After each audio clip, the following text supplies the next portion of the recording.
So, first of all, introductions. We've got Victoria McQuillan from CILIP, who is a project officer and also a sustainability and circular consumption researcher.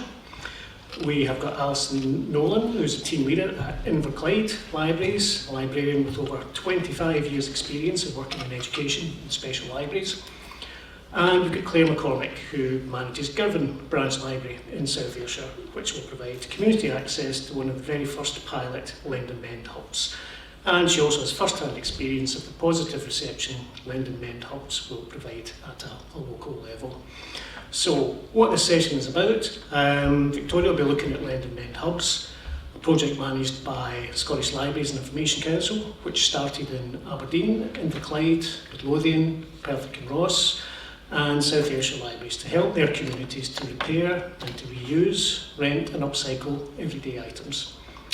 Library services will offer free access to everyone to keep items in use for longer, rather than them being thrown away. The project is funded by the John Lewis Partnership's £1 million Circular Future Fund, and the libraries were selected for their wide geographical spread and diverse community reach, making up a network of sustainable circular hubs. Okay, over to you.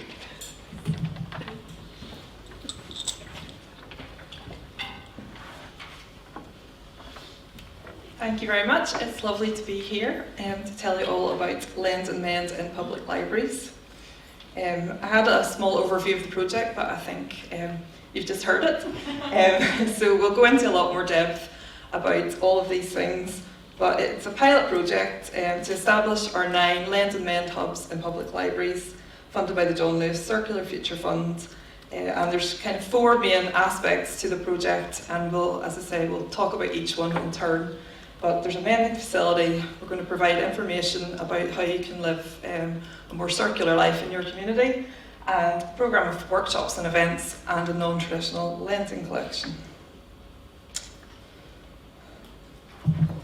And over to me. So why public libraries? There was a number of reasons that public libraries were the perfect situation for these Lend and Mend hubs. Firstly, Forward, which is Scotland's public library strategy, clearly marks the direction of travel for Scotland's public libraries, as it builds on strong foundations and a collective desire for a vibrant, sustainable future for Scotland's public library network.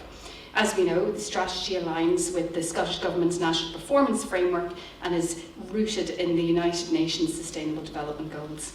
So while this strategy was being developed, there was extensive research and consultation where the views of staff, library users, non-users, key stakeholders and the priorities for future of libraries in Scotland were identified. Also, while the strategy was being developed, we looked at global best practice, and also there was a series of virtual visits as well. So the Lend and Mend project really plays very much to Forward. The public library staff consultation, staff had a vision of an expansion and development of the library services towards non-traditional services and lending. Also, while the research was being done, they looked to Scotland's Climate Assembly as well, which is a citizens' panel of 100 people from all walks of life. And one of their recommendations was to establish a network of resource libraries across the country where people can borrow high-quality tools and equipment rather than buying seldom-used items themselves. So I know you're all very familiar with Forward's public library strategy, so you can see that one of the commitments that sits under Strategic Aim 3.3 is to collaborate with partners to contribute towards the Sustainable Development Agenda for 2030, and it is to grow the variety of our lending collections available to promote community resource sharing. And as we know, libraries are change makers. We are one of the originators of the resource sharing and responsible consumption, and we're primed to embrace a role in sustainable living, sparking community conversations around the expansion of what can be borrowed and allow communities to live and share resources more responsibly. As we know, our libraries are really established community hubs, and I think more than ever during the pandemic we noticed this when people started to come back to our venues. We can see Lend and Mend is a perfect way to get people through the doors. Libraries also appeal to a diverse range of users, and as we will go into this a little bit more in the presentation, the hubs are spread to a large range of locations, so we can spread the message of circular living widely. where libraries are shared, open, peer learning spaces, and the Lend and Men's hubs will enable the use of shared access to equipment, along with the potential for expanding this more widely into the community via our library management systems. We can tap into our existing partnerships, and we can actively participate in provisioning for ourselves and partnerships that prepare, relocalise communities and make them more vibrant and resilient, making a meaningful contribution to Scotland's progress towards the United Nations Sustainable Goals. As part of this, the research as well, there was a couple of examples from across the world that were looked at, and one of them was Oslo's new central library, where they have a people's workshop, which is a whole floor where people can make, mend and create, and feedback was that their sewing machines had been their most in-demand equipment. Closer to home, we looked at Dundee University Library's Create Space, a place where students and staff can go to be creative, no matter what their background or discipline or study, and it also allowed them access to machinery that they may not otherwise been able to access, such as 3D printers and embroidery machines. And we all know how important it is that being creative is to your mental health and well-being. So it was a place for students to relax and de-stress. So you can see the benefits for all this. There was other examples as well, and again you can have a look at the presentation after the conference and have a look at these examples yourself to see where we've looked to best practice.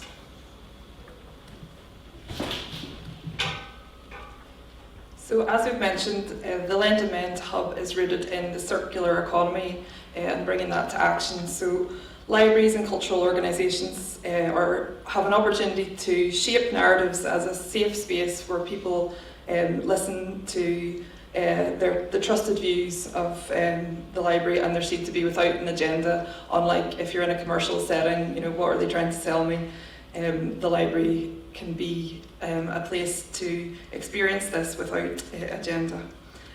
So moving away, what is circular economy? It's moving away from a more traditional consumerist view of take, make and dispose to and disposing of things before the end of their useful life, to sharing, repairing and reusing in a more circular way. And for the Lend and Mend, it's taking this abstract concept of circular economy and bringing it into practical, local solutions for your everyday, real life. What can I actually do to engage with the circular economy?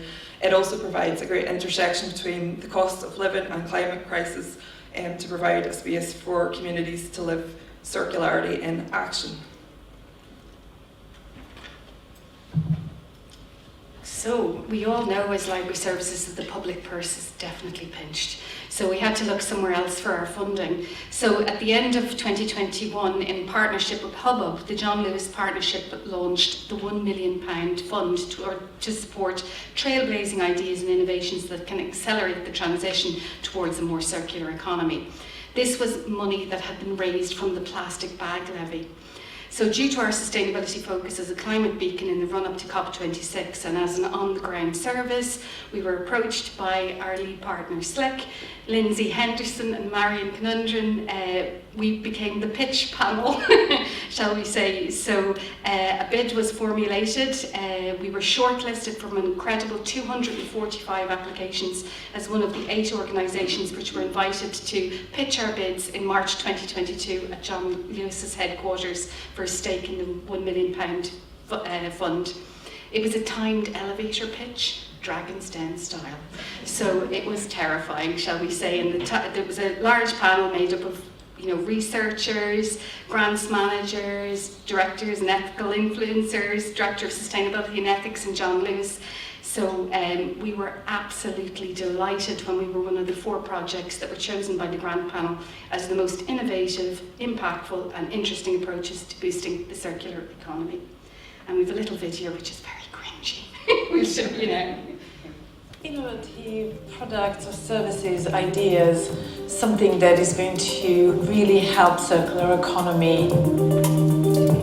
So our idea is to try and radically improve the adoption of a menstrual cup. And it's all essentially around allowing a woman to not only have a more sustainable period, but a more comfortable and a more healthy period. So we are proposing to put Lens and Men's hubs in public libraries in Scotland. We want it to become a space that the community love and that they use and that they direct. We've invented a revolutionary dyeing process for polyester, and you could effectively take a whole polyester garment, dyed with our technology, and have it decoloured and recoloured. I'm looking to revolutionise the footwear industry for children. If we were to develop a shoe that could expand by at least 3 half sizes, we would be able to at least double the lifetime use of every shoe.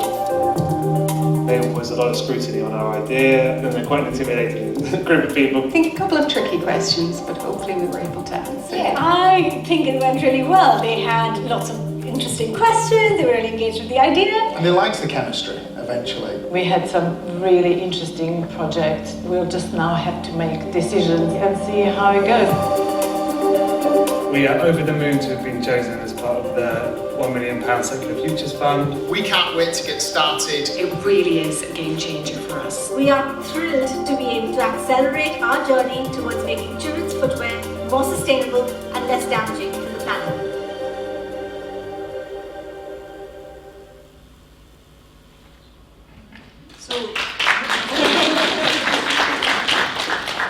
So looking at the Lend and Mend locations, it was open for all library services to apply, and from the applications there were 9 locations chosen. They are quite geographically diverse, they're spread throughout Scotland, and they are very diverse themselves in terms of geographical location, social and economic circumstance. The hub I can speak on is in South West Scotland in South Ayrshire Council, in a small town called Girvan, which is a very rural setting. It is also recognised as a socially deprived area, so any investment like this is always really welcome from the community. We actually applied for the funding after running some really popular Climate for Change workshops, where people were mending and upcycling, and we realised in the back of this there is a real appetite for these skills and for a space to use these skills. So we were delighted to get the funding, and we're really excited to see how it's going to evolve. Our mending space is in our main lending area. We've reconfigured it. We're not losing so much as one bookshelf. We're just adding a really important service provision. Nothing has been lost, it's all gain. In our hub and in all the hubs, as the spaces have visibly taken shape, there is a real excitement from the public and from staff about the increasing possibilities of what we can do.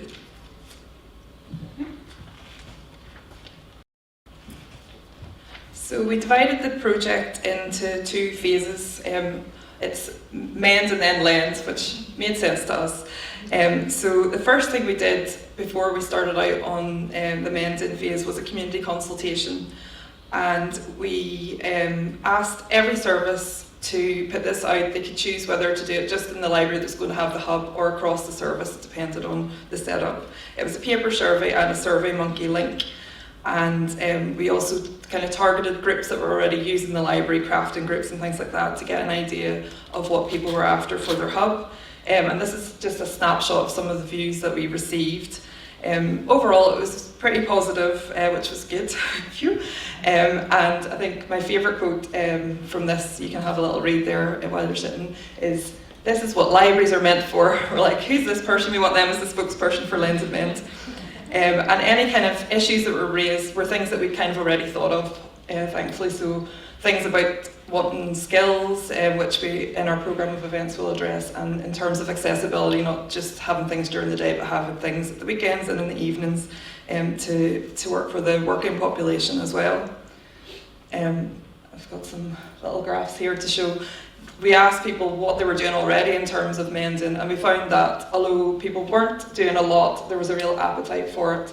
So they were wanting to mend, and they were wanting to engage in sustainability in their community. So this was, yes please, we would like a facility. So we knew that the appetite was there for these hubs. They just weren't able to access these things just at the minute, so this was all very reassuring. And we used the community consultation to kind of shape how the hubs took form, because we'd just said mending household objects. But as we kind of did our own desk-based research about what was happening globally and the kind of items that we know are most in need of being saved from landfill, it started to shape up as a textile hub.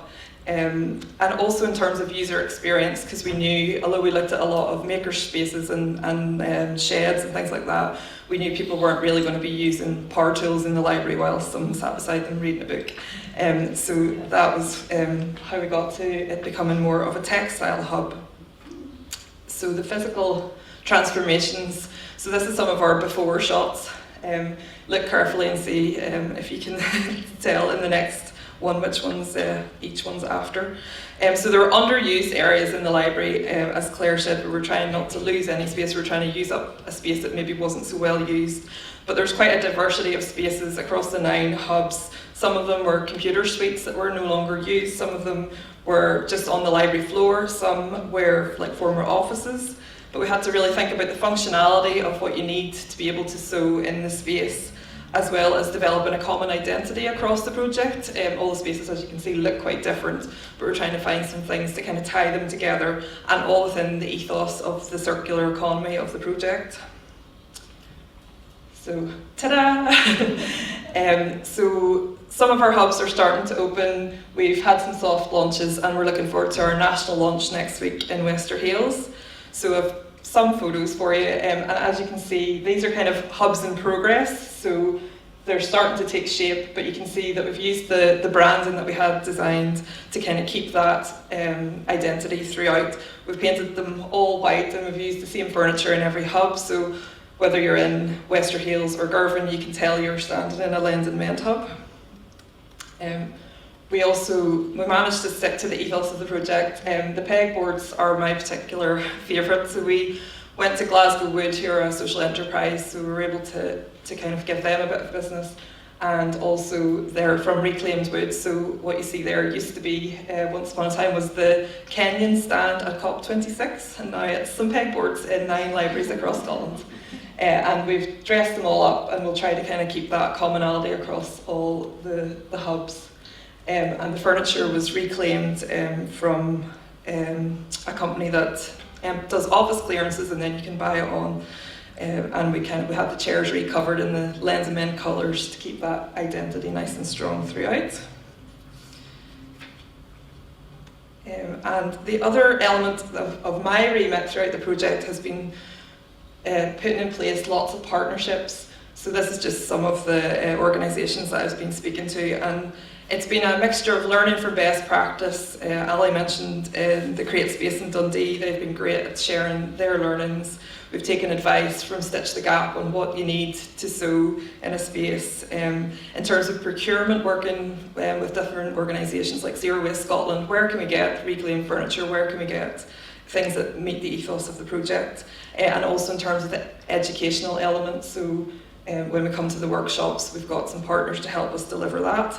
And we have a network of hub champions. Each of the 9 hubs has a representative, and they've also been doing their partnership forming in their area as well at a hub level.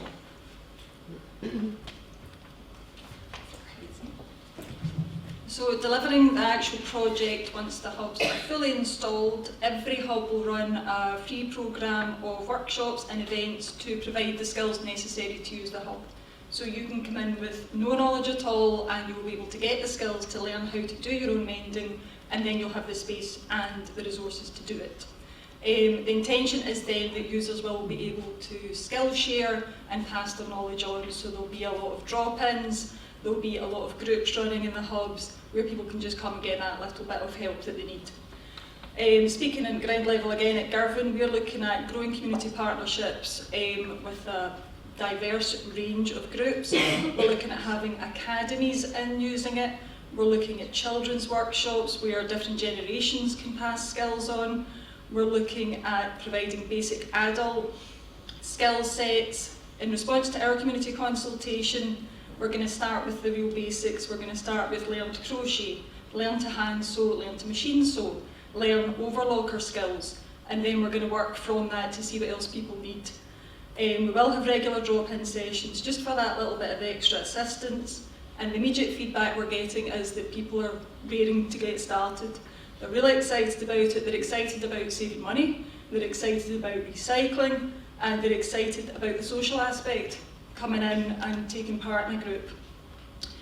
looking to the future, we are keeping some funding back in every hub so that we can pinpoint what extra training we need as the hubs evolve, and as we can look at the skills that are there and see what additional things we need. So it doesn't just stop after the initial, the hubs will evolve and the training will also evolve. So we dance up here on the stage. Okay, so as Claire said, each hub will have an education programme, and this supports new skills development, helping reduce inequality through equitable access to resources. So that was the mend part of it, so now on to the lend part of it. So the public consultation on the non-traditional lending collections is imminent once the hubs are open and users are in the hub. This collection of seldom used items will be unique to each hub based on the results of the community consultation. And we've heard that throughout the conference about engaging with our users and finding out what they want as well. So we're looking mainly at 5 broad categories, for our users: sewing, DIY, gardening, toys and leisure, and kitchen. So this next stage is about procuring and getting the right materials that the communities want into their area as well, into the correct locations. We also would simply add these items to our online catalogue, so we're going to use the processes and procedures that we have in place as well. The Hub Champions Network is great because we're having these conversations just now around the practicalities of cataloguing, user agreements, health and safety, risk assessments, induction training and maintenance. Again, these are resources that we will be able to share once the toolkit is created at the end of the project, and for further library services that want to join the Lend and Mend network.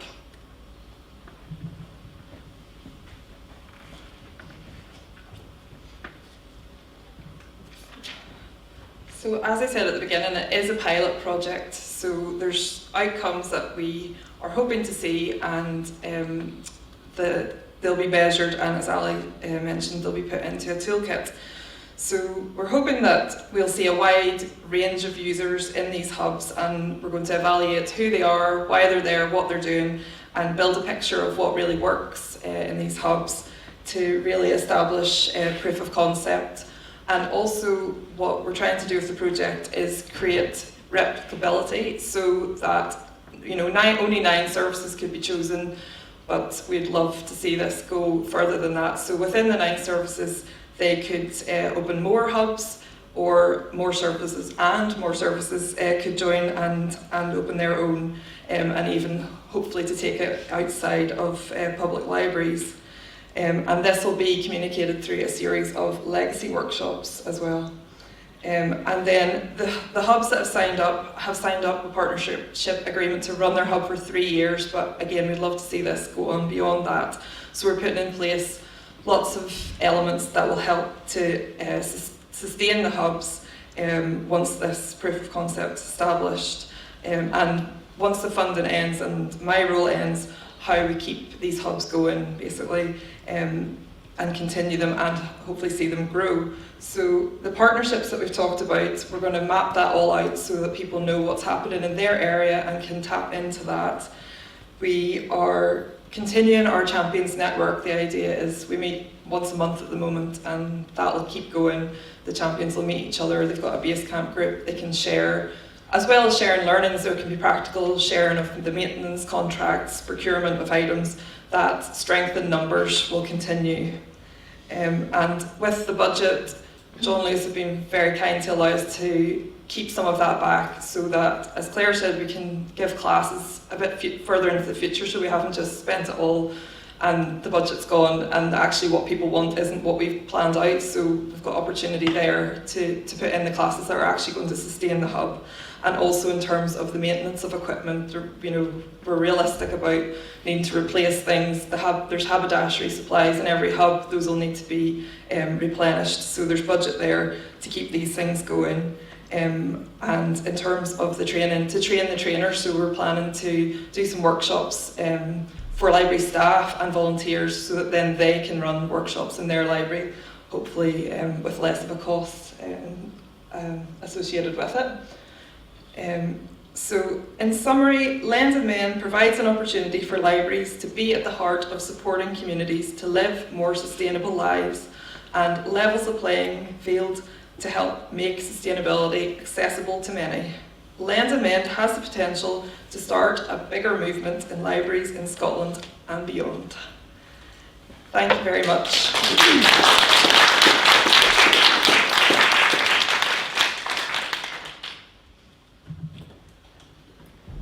Okay, we are running slightly ahead of time, so we've got plenty of time for questions if anybody wants to ask. Over there.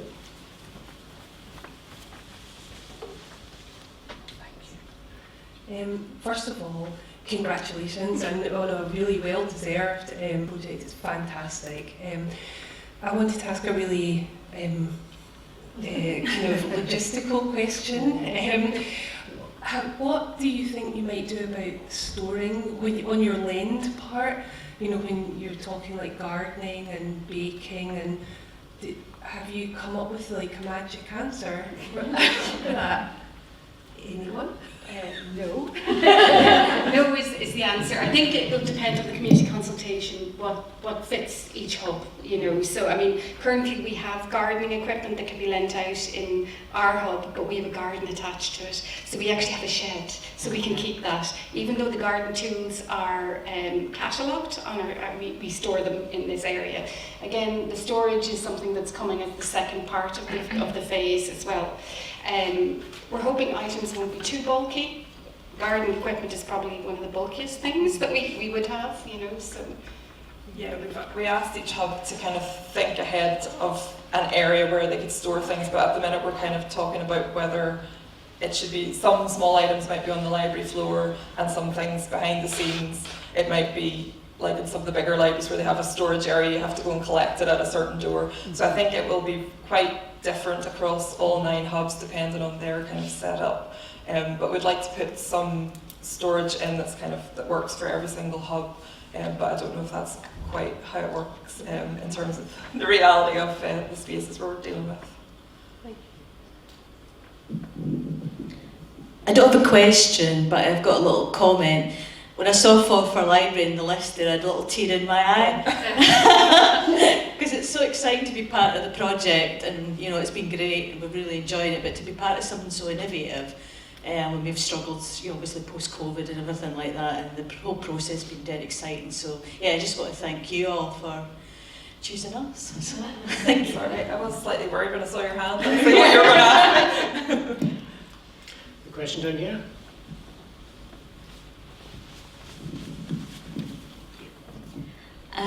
How have you gone about having people with the skills to do this? Are you lucky enough to have staff who are already trained, or have you gone out and trained people or recruited volunteers? All of the above. All of the above. So again, it's hub depends, and like in Ali's hub, she's got a library supervisor who has excellent sewing machine and embroidery machine skills, which is just we didn't realise that when we put the hub into that particular area, that she had these skills as well. But I think in the community consultation we did engage with our communities and saw that there was a need and a want. In our particular libraries we had a number of chatty cafes that were all around creative. You know, we did chatty crafters who would come and do crafting and sewing, so we knew that there was a wee pot of, you know, almost volunteers that we could tap into, and we spoke to them at length, you know, saying, what would you like, or, you know, would you like to share your skills, you know. And again, Inverclyde was a very, you know, shipbuilding area. There was a decline of industry. It became, you know, almost a very poor area, but there's all these amazing skills out there, so that's what we're trying to tap into. And I know, Claire, from your work as well in Girvan, you had conversations with the community, so you could see that there was people there. There's also, as the hubs are developing and people are seeing the physical equipment and the space, you're having people come to you and saying, I've got these skills, I'd be happy to share in this way. We also have groups within the library. We've already got a knitting group and a general craft group, so there are library users there that are happy to come and help out. We've also got one member of staff that is happy to do the drop-in. Not happy to maybe teach a workshop, but okay with a one-on-one doing the drop-in. There's lots of different people who actually come forward once they see the resources there, and that's like week on week we're getting more and more people approaching us, as well as us approaching people. So there is a real desire for these hubs, and the skills are there to be passed on as well. Super quick add-on, is there any scope for other people being able to eventually join in your Lend and Mend? Like if other libraries wanted to take part, for instance, say they already had loads of sewing machines. I think that is the idea. If they fund, yeah, if it was self-funded, could we tap into the brand, if you like, the Lend and Mend? We were actually just talking about this earlier because we were saying that's what people will want is the branding and all the things that go with it. So it's something that I think we're just thinking about now. So, yeah. Perfect question. Yes. Yeah. Well timed. I'm just thinking, in Sunny Leith, there is Edinburgh Tool Library, and so I'm guessing there are other tool libraries around. So maybe that's a way of you getting access to stuff and to community without having to reinvent or remake so many wheels. Yes, so we've had some conversations with Edinburgh Tool Library, and we've become part of the Share and Repair network in Scotland, which is all sharing and repairing projects. The difference is that the library is free, so there's some kind of, because these tool libraries need to charge a subscription to sustain themselves. So we've been having conversations, and I think the ideal scenario would be that we all work together on these things because they have the expertise and all the knowledge, and we have buildings and whatever else, but it's not quite as easy as that. But yeah, it's been good to be part of the network and to hear what they're doing and to not reinvent the wheel. So when we come to do the lending collection, we will be going to them to see how to do it, not just doing our own thing. We also talked to the shed movement as well, so a number of local sheds, because we thought they're perfect, you know, we need to talk to them. And we had a very good conversation with Inverclyde Shed, who wanted to do some of the small electronics work within our Lend and Mend hub. So the hope is that we'll be able to do that in the future, you know, once the risk assessment allows. But again, we need to be open to these things. I mean, that was discussed earlier, you know, let's not stop things, let things move forward. But we were saying, like, even to aid their design, we have PCs within the space as well. So these conversations are happening, but I think that's what's unique about our project is it's free.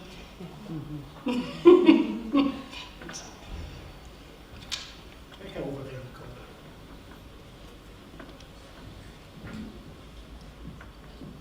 It's clearly a really good example of public consultation, and I wondered, did you feel you were able to reach non-library users, and if so, have you got any advice as to how you would do that?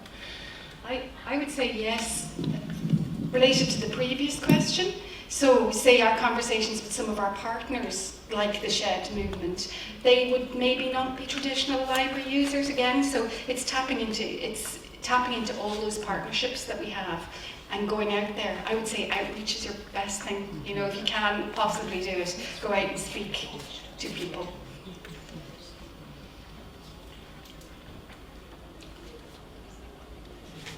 Any more questions from anybody? Okay, that's good. So it just remains for me to thank our presenters for a great presentation. Thank you very much, and for everybody